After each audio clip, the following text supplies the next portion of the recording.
4 বছরের দাম্পত্য জীবন ও 3 বছরের পুত্র সন্তানকে পেছনে ফেলে ভিন রাজ্যের এক তরুণীর সঙ্গে নতুন জীবন শুরু করার সিদ্ধান্ত নিলেন 22 বছরের এক যুবতী। শুক্রবার 13 ফেব্রুয়ারি তিনি রামপুরহাট মহকুমা আদালতে বিবাহ বিচ্ছেদের মামলা দায়ের করেছেন বলে জানা গিয়েছে। ইন্দ্রাণী দালাল নামে ওই যুবতীর বাপের বাড়ি ও শ্বশুর বাড়ি বীরভূম জেলার মারগ্রাম থানার বাসোয়া গ্রামে। তবে তিনি বেশ কিছুদিন আগেই বাড়ি ছেড়ে বিহারের 19 বছরের এক তরুণীর সঙ্গে বেরিয়ে যান। যুবতীর দাবি, ছোটবেলা থেকেই তিনি সমকামী। 4 বছর আগে 18 বছর বয়সে নদিয়া জেলার এক নাবালিকার সঙ্গে সমকামী সম্পর্কে জড়িয়ে একসঙ্গে থাকার উদ্দেশ্যে আহমেদাবাদে পালিয়ে গিয়েছিলেন, কিন্তু পরিবারের অভিযোগের ভিত্তিতে পুলিশ তাকে উদ্ধার করে বাড়ি ফিরিয়ে আনে। নাবালিকা হওয়ায় সেই সম্পর্ক স্থায়ী হয়নি। পরবর্তীকালে পরিবারের চাপে গ্রামের এক যুবকের সঙ্গে তার বিয়ে দেওয়া হয় বলে অভিযোগ। ওই দাম্পত্য জীবনে তাদের 3 বছরের এক পুত্র সন্তান রয়েছে। কি বলছেন গৃহবধূ ইন্দ্রাণী দালাল, শুনবো। আমি একজন সমকামী। আমার বাড়ি থেকে মেনে নেয়নি, আমাকে জোর করে বিয়ে দেওয়া হয়েছিল। যখন আমার বিয়ে ঠিক হয় তখন আমি একটা অন্য মেয়ের সঙ্গে চলে গিয়েছিলাম আহমেদাবাদ। তো ওখান থেকে আমাকে আনা হয় পুলিশ মারফত এবং জোর করে বিয়ে দেওয়া হয়। তো আমরা 5 বছর সংসার করলাম। আমি ভাবলাম যে হয়তো আমার কোনো মনের ভুল হতে পারে, এটা আমাকে মানসিক রোগের ডাক্তারও দেখানো হয়েছিল। তো আমি কোনোভাবেই পারছিলাম না থাকতে ওর সঙ্গে। তো এর সঙ্গে আমার 2 বছর আগে পরিচয় হয় ইনস্টাগ্রামে। তো আমি ডিসিশন নিই যে ওর সঙ্গে আমি এবার বিয়ে করব, মানে চলে যাব। আজ তো ডিভোর্সের ফাইল করলেন? হ্যাঁ, আজ ডিভোর্সে ফাইল করলাম। আবার 6 মাস পর আসবো, মানে ফাইনাল ডিভোর্স হবে আর কি। আপনার তো একটা সন্তানও আছে, সেক্ষেত্রে কষ্ট হচ্ছে না? অবশ্যই হচ্ছে। তো কি বলবেন? বলবো একটাই, যে ও ভালো থাকুক, ওর বাবার কাছেও ভালো থাকুক, ও মানুষের মতো মানুষ হোক, এটাই। আপনার স্বামী আপনাকে ডিভোর্স দিতে চাইছে? হ্যাঁ, অবশ্যই। আমরা মিউচুয়াল ডিভোর্স করছি। এখন কোথায় যাবেন? মুজফ্ফরপুর যাব আমরা। 2 বছর আগে সোশ্যাল মিডিয়ায় বিহারের প্রীতি কুমারী নামে এক তরুণীর সঙ্গে তার পরিচয় হয়। সেই সম্পর্ক ঘনিষ্ঠ হলে একসঙ্গে থাকার সিদ্ধান্ত নেন তারা। সম্প্রতি বিহারের তরুণী বাসোয়া গ্রামে এলে ইন্দ্রাণীর স্বামীর ঘর ছাড়ার সিদ্ধান্ত নেন। বর্তমানে 2 তরুণী পরিবার থেকে দূরে অজ্ঞাত স্থানে রয়েছেন বলে জানা গেছে। তাদের বক্তব্য, তারা সমাজে একটা দৃষ্টান্ত স্থাপন করতে চান, যাতে নিজেদের মতো করে বাঁচতে ইচ্ছুক আরও অন্যান্যরাও সাহস পায়।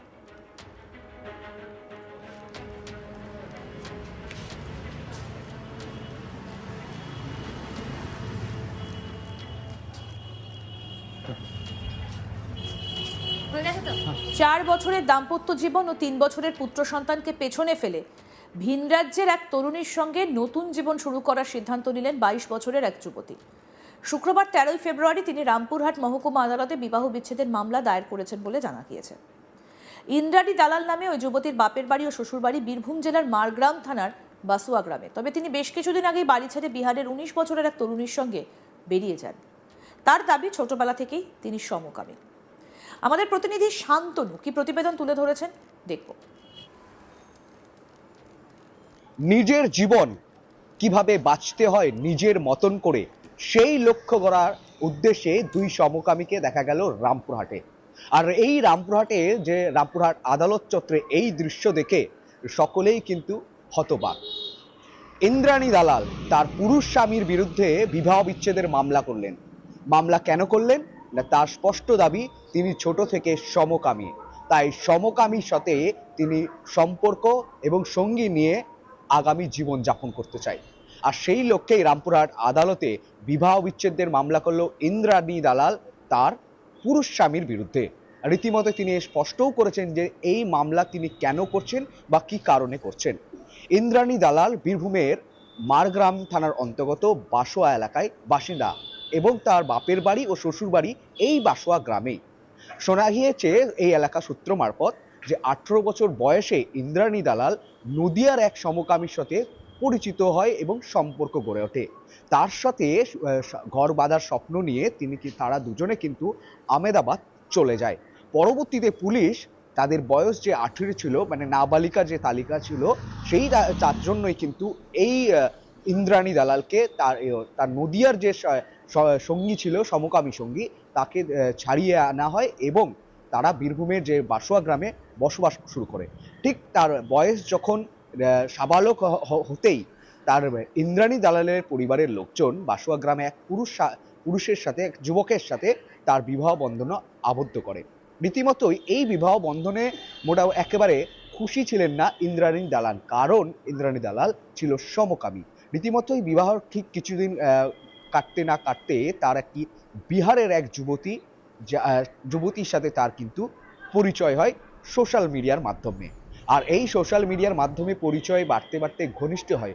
ঠিক দু চার দিন আগে সেই বিহারের যুবতী কিন্তু ইন্দ্রাণী দালালের কাছে আসে এবং তারা কিন্তু এই বাসুয়া গ্রাম থেকে ইন্দ্রাণী দালাল ও বিহারের ওই যুবতী তারা কিন্তু চলে যায়। প্রীতি কুমারী এবং ইন্দ্রাণী দালাল একসঙ্গে কিন্তু ঘর বাঁধতে শুরু করে।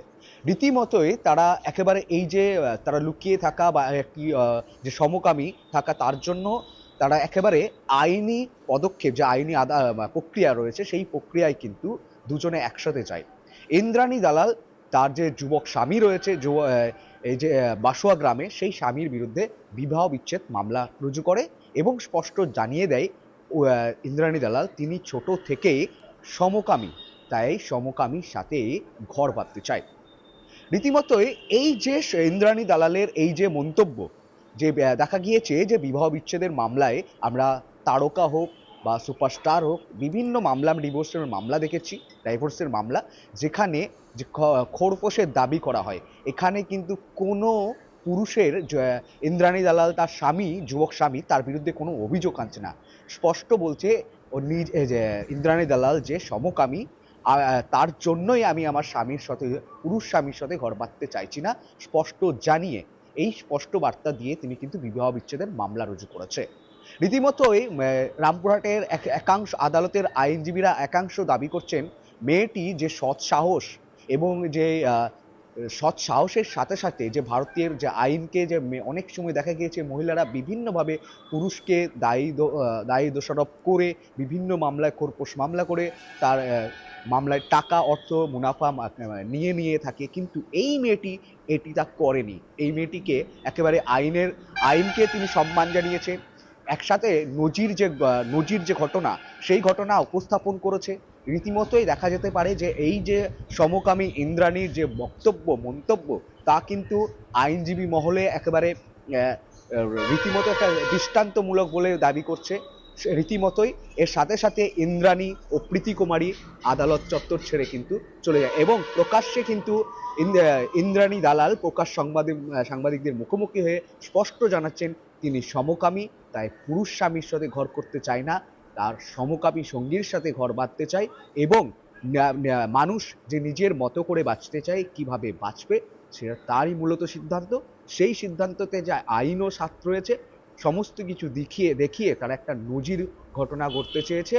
লক্ষ্য যে সকল সমকামী হোক বা যে যেমনই মানুষ হোক, মানুষ যেন নিজের মতো নিজের লক্ষ্যে বাঁচতে পারে।